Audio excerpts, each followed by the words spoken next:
Media మిత్రులందరూ నమస్కారం. ఈరోజు తిరుమలగిరి మున్సిపాలిటీకి నూతనంగా ఎన్నికైన టీఆర్ఎస్ పార్టీ పార్లమెంట్ చైర్మన్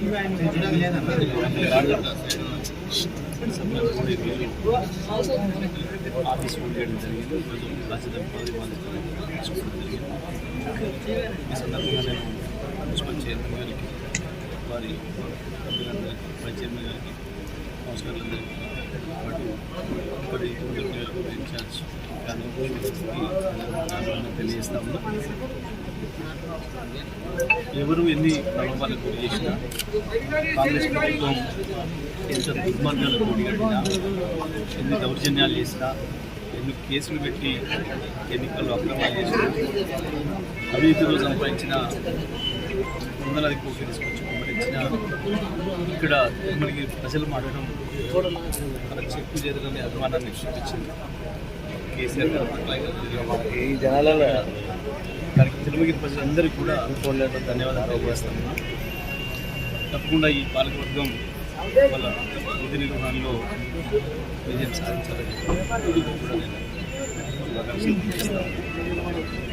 పోతే రాష్ట్రంలో ఇవాళ మొన్న చూసి ఎన్నికల ముందట ప్రతి ఎన్నికల పాపపు ముక్కులాగా ముఖ్యమంత్రి ఇస్తున్న హామీలు, చేస్తున్న వాగ్దానాలు ప్రతి ఒక్కటి ప్రతి నిమిషం మోసమే చేసుకుంటూ ఉన్నారు.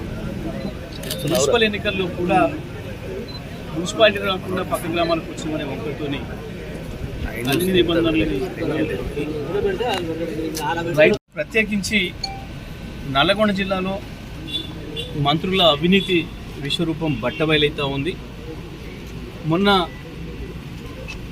మున్సిపల్ ఎన్నికల్లో కూడా డబ్బులు అడిగి, లంచాలు అడిగి ఇవ్వలేదని చెప్పి పాపం రైస్ మిల్లర్ల మీద పడి దుర్మార్గంగా అరెస్టులు చేసి, కుటుంబ సభ్యులతో సహా అరెస్ట్ చేసి జైల్లో పనిచేస్తూ ఉన్నారు. ఈ ప్రభుత్వం వచ్చిన కానించి అన్ని వర్గాల ప్రజల్ని మోసం చేసుడు, వాళ్ళని దోపిడీ చేసుడు తప్ప ఇంకొకటి లేదు.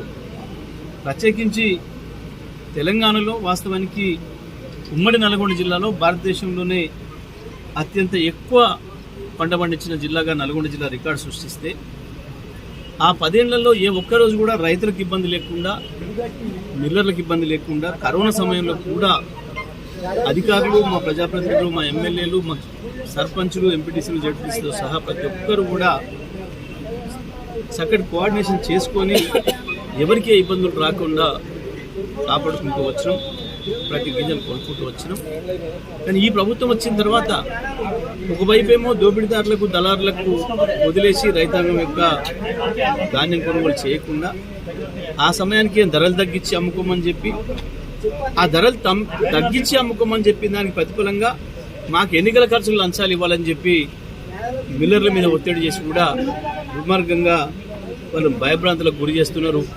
కొంతమందిని అరెస్ట్ చేయడం, మిగతా వాళ్ళకి ఫోన్లు చేసి మీరు కూడా జైలు పోతారా, మాకేమైనా సమర్పిస్తారా అని చెప్పి ఈ రకంగా నల్గొండ జిల్లా మంత్రి కావచ్చు, సూర్యాపేట మంత్రి కావచ్చు, మంత్రులు కూడా దుర్మార్గమైన అవినీతికి పాల్పడుతున్నారు. మరి ఈ విషయాన్ని కూడా జిల్లా ప్రజలు కావచ్చు, జిల్లా వ్యాపారస్తులు అందరూ కూడా గమనించాలని చెప్పి నేను కోరుతాను.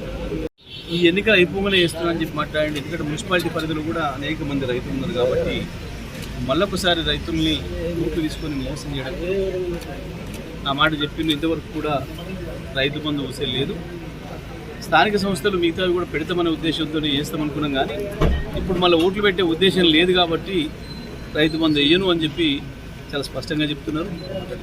పైగా ఆ కేరళకు ఎలక్షన్లు వస్తున్నాయి కాబట్టి మరి ఇక్కడ డబ్బులు వసూలు చేసి పంపాలని చెప్పి ఈ రైతులకి వేస్తే మాకేమొస్తుంది, కమిషన్ రాదు కదా. ఆ 7,500,000 కోట్లు కాంట్రాక్టర్లకు ఇస్తే ఆయన కమిషన్ వస్తుంది. దాంట్లో 1,500 కోట్లు కమిషన్ తీసుకొని ఆ కేరళకు పంపొచ్చు. వాళ్ళ పార్టీ ఎన్నికలకు రాహుల్ గాంధీ గారికి, పై అధిష్టానానికి కేరళకు పంపొచ్చు అని చెప్పి రైతుల నోట్లో మన్ను కొడుతున్నారు. ఈ తెలంగాణ రైతులందరూ కూడా గమనించాలి. ఇది ఎట్లా దినదినం ఏ రకంగా మోసం చేస్తున్నారో. రైతు బంధు విషయంలో ఇప్పటికీ ఎన్నిసార్లు మోసం చేసిండు, ఎన్నిసార్లు దేవుళ్ళ మీద ఒట్టు పెట్టిండు, ఎన్నిసార్లు వాయిదాలు పెట్టిండో చూసిండు. వాస్తవానికి మళ్ళీ కేసీఆర్ గారు కనుక వచ్చి ఉంటే, ముఖ్యమంత్రి అయి ఉంటే ఈ పాటికి రైతుల ఖాతాలలో దాదాపుగా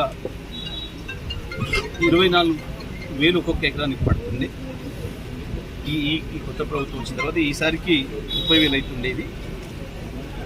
కానీ ఈ ప్రభుత్వం రైతాంగాన్ని ఎట్లా మోసం చేస్తుందో చూస్తూ ఉన్నాం.